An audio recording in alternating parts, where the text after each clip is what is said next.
When Hitler unveiled his newly created Luftwaffe in 1935, the world was impressed. Here was a modern air force which looked ready to rival those of Britain and France in both quality and quantity.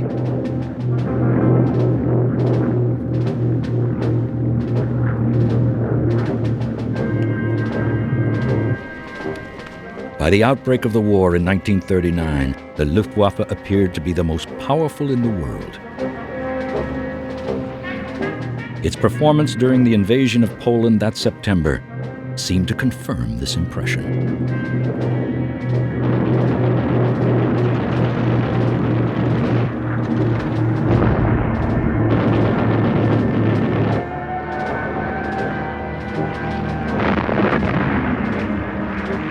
Under the surface, however, the German Air Force was fatally flawed. The Luftwaffe failed to establish the right priorities for new types of aircraft and increasingly lacked the production resources to produce sufficient quantities of planes. The High Command suffered from internal rifts and disorganization. It dissipated its strength on ground combat roles. These and other blunders would eventually lead it and Germany to defeat. Forbidden an air force by the Treaty of Versailles, which formally ended World War I, Germany had secretly put in place the framework for the Luftwaffe before Hitler came to power in 1933. Under the Nazis, the pace of its growth quickened dramatically and demonstrated that Germany had finally thrown off the shackles of Versailles. By 1935, the air forces of the leading democracies of the world had operated under restricted budgets for many years and had few modern aircraft.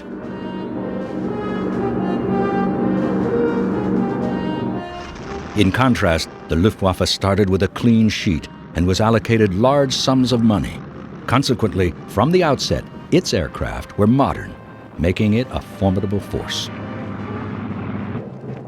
The Luftwaffe was given an additional advantage when the Spanish Civil War broke out in July 1936. Hitler immediately sent Juncker's Ju-52 transports to take the troops of leading Spanish insurgent General Francisco Franco from Spanish Morocco across the Mediterranean to Spain.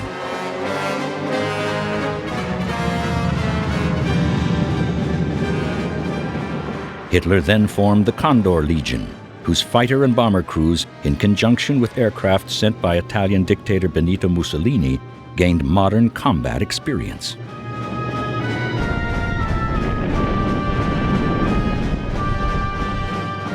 The Russians also sent aircraft and crews to assist the forces of the left-wing Spanish government. This enabled German pilots to duel with aircraft like the Polikarpov I-16. In this way, the Luftwaffe was able to prove its aircraft and their crews in battle. It seemed a finely honed instrument by the outbreak of World War II. Yet, from the outset, the higher organization of the Luftwaffe was fatally flawed.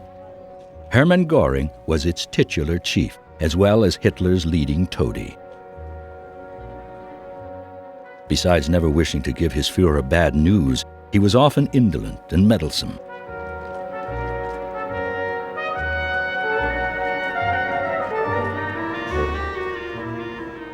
Below Goering came Erhard Milch, the Secretary of State for Air. He dealt with all matters except operations, and was also the Luftwaffe's Inspector General. Milch, who had earlier been responsible for the setting up of Germany's national airline Lufthansa, was a good organizer, but very ambitious. Hans Jesenek, the Luftwaffe's Chief of Staff, had a brilliant mind, but was a loner. He was responsible for operations, intelligence, signals, logistics, training, and organization, but only had direct access to Goering on operational matters. Jesenek had no direct control over personnel. They were dealt with by Goering's office. Aircraft supply and procurement also lay outside Jesenek's control.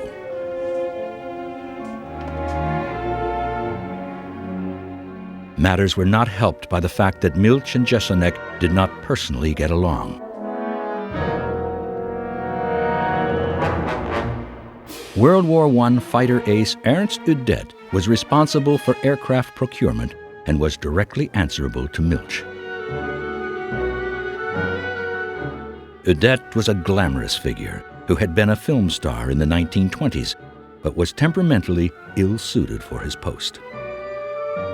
Like so much in the Nazi system of government, divide and rule reigned. It was a recipe for disaster.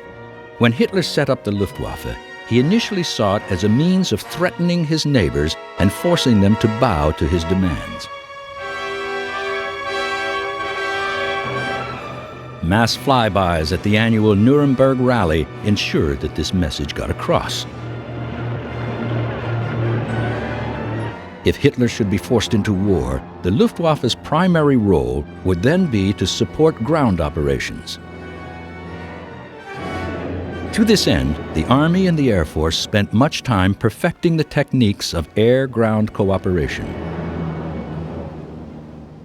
This policy caused the Luftwaffe to concentrate primarily on dive bombing at the expense of developing a fleet of heavy bombers. It was to prove a grave error. Ernst Udet had purchased 2 Curtiss Hawk dive bombers from the United States.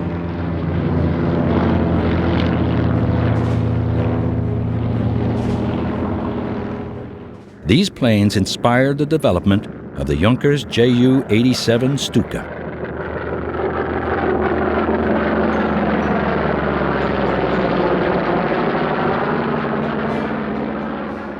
The Stuka was highly effective during the early Blitzkrieg campaigns. But its slow speed in level flight made it vulnerable. It was withdrawn from service in autumn of 1943.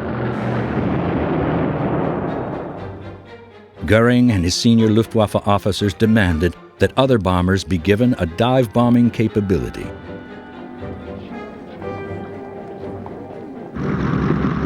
Notable among these was the highly promising Junkers Ju-88. But once the necessary strengthening of the wings and fuselage had been carried out, the weight of the aircraft had almost doubled, significantly reducing its performance. None of this mattered very much during the early Blitzkrieg campaigns, in which the Luftwaffe performed impressively. This was both in attacking ground targets and destroying hostile aircraft. But it was when Hitler turned against Britain that the Luftwaffe's shortcomings began to be apparent. Not only was dive bombing unproductive, but the Luftwaffe blundered by grossly underestimating its opponent.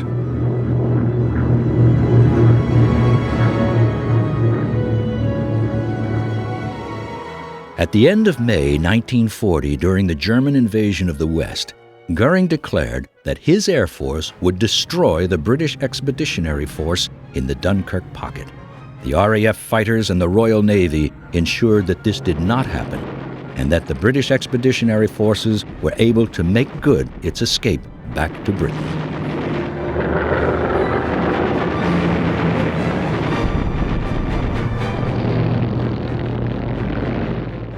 When Goering sent the Luftwaffe to pave the way for a German invasion of Britain in the late summer of 1940, he badly miscalculated the RAF's remaining combat power.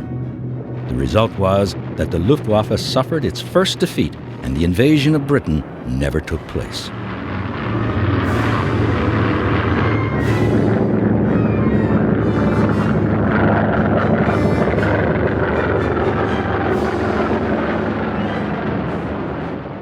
It was in Russia, however, that the German Air Force's weaknesses, especially its growing inability to meet the demands made on it, really began to be revealed.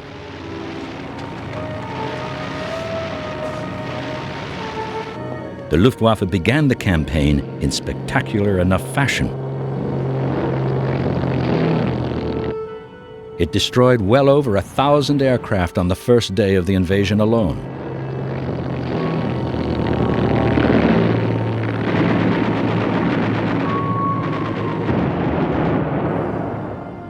But as the German panzers plunged ever deeper into Russia, the Luftwaffe found it increasingly difficult to meet the Army's wide-ranging demands for support.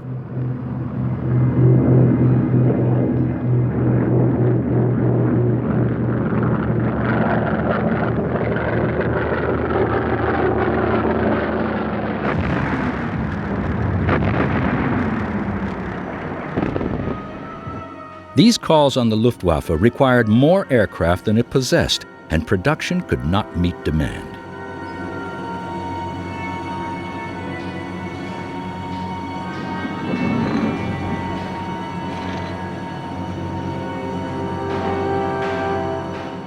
The underlying cause for this was Hitler's refusal to put the German economy, especially the munitions industry, on a proper war footing until 1943.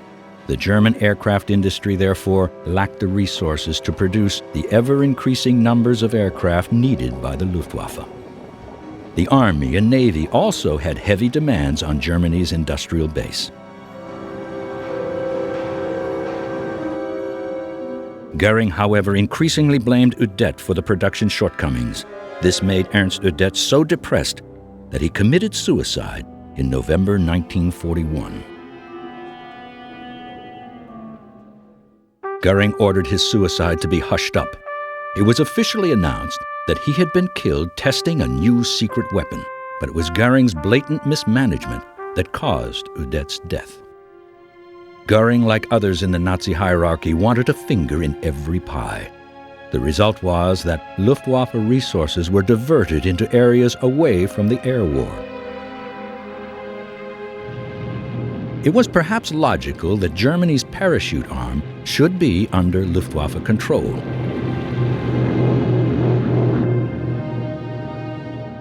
But Goering went one step further and created Luftwaffe field divisions and even a Panzer Grenadier division which bore his own name. These formations, however, fought under the Army, as did his paratroops.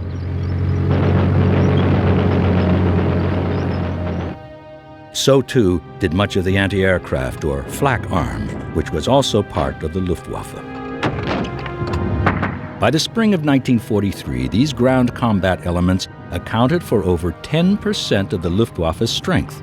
They did nothing for its effectiveness in the air. Goering also refused to allow the German Navy any control over maritime air power. He failed to recognize the importance of air power in the war at sea.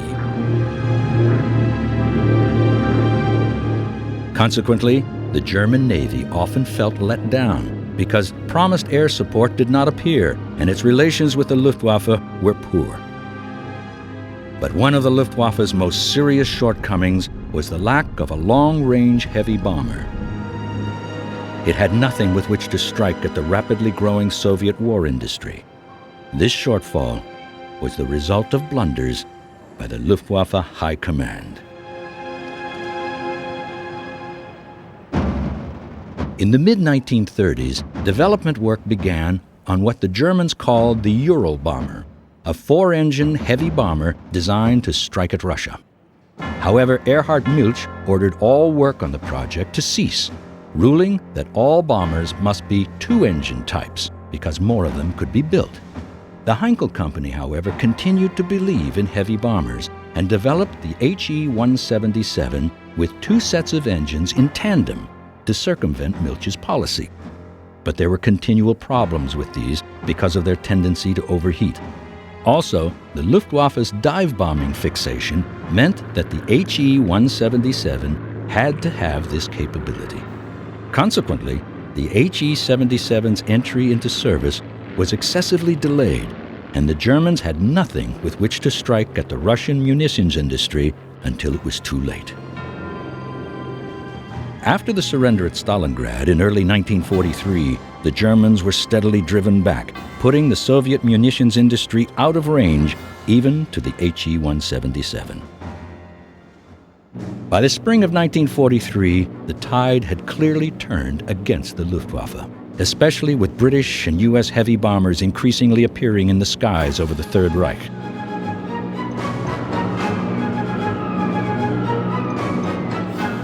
They starkly brought home to the Germans their own lack of a heavy bomber.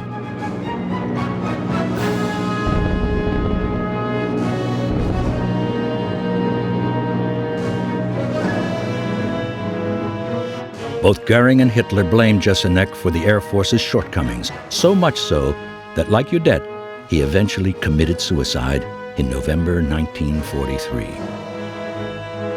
Yet the Luftwaffe could have tipped the balance and fought off the Allied bombers if it had deployed a new type of aircraft in time.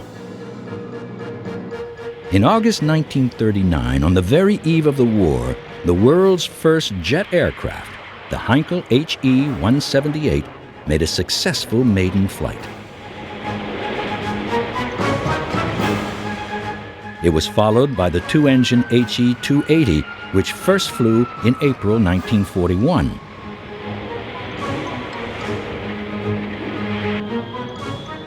One month later, the first Allied jet, the British Gloucester Whittle, made its maiden flight.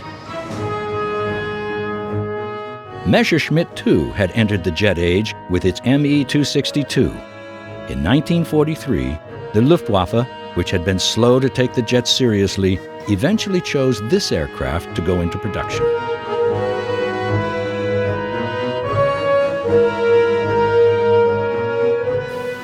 Hitler now stepped in, insisting that it should be configured as a fighter-bomber rather than pure fighter. This delayed the start of production. In addition, the Nazi hierarchy was unwilling to commit sufficient fighter production capacity to jets. All this meant that the Me-262, which could outfly the fastest Allied fighter by nearly 100 miles per hour, did not enter service until the summer of 1944. By this time, the Allies were firmly ashore in Normandy, and the opportunity for the Luftwaffe to turn the tables on its enemies had been missed.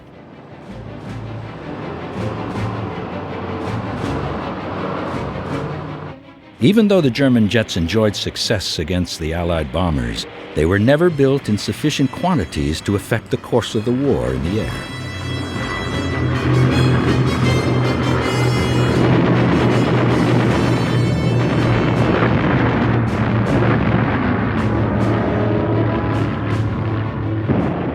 As the impact of the Allied bombing on Germany increased, Goering placed the blame on his fighter arm, accusing its pilots of cowardice.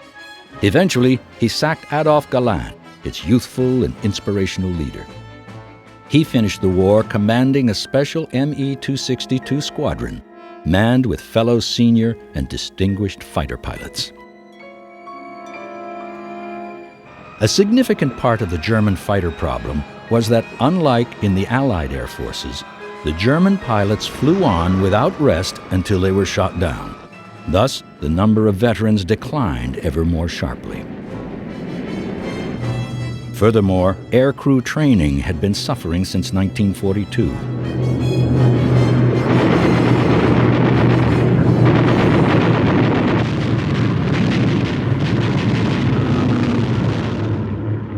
The main training aircraft was the Luftwaffe's workhorse, the Junkers Ju-52. As early as 1939, it had been deemed obsolete as a transport aircraft, but no replacement was procured. The losses of Ju-52s, especially during the airborne attack on the Mediterranean island of Crete in May 1941 and at Stalingrad, meant that more and more were taken from the training organization. But there was no significant increase in Ju-52 production, and aircrew training suffered.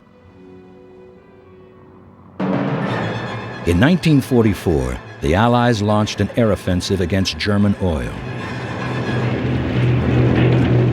Serious fuel shortages resulted. Flying training was ever more restricted, and aircrew quality suffered further.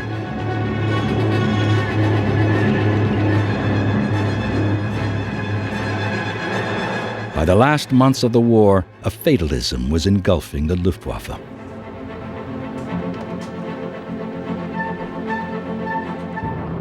This was encapsulated in Operation Bodenplatte, a mass attack on Allied airfields in the Low Countries and northeastern France, which was mounted on the 1st of January, 1945. No less than 300 German aircraft were lost, as well as 214 pilots, including many squadron, wing, and group commanders.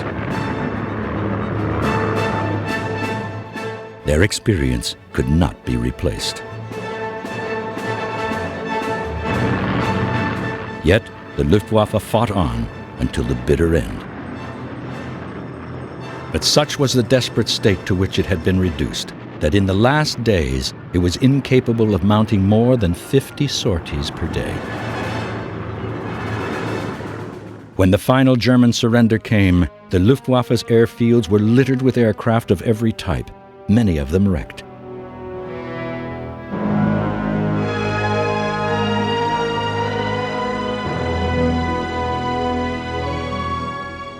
They were a bitter testament to the numerous blunders under which the Luftwaffe had operated for nearly 6 years of war.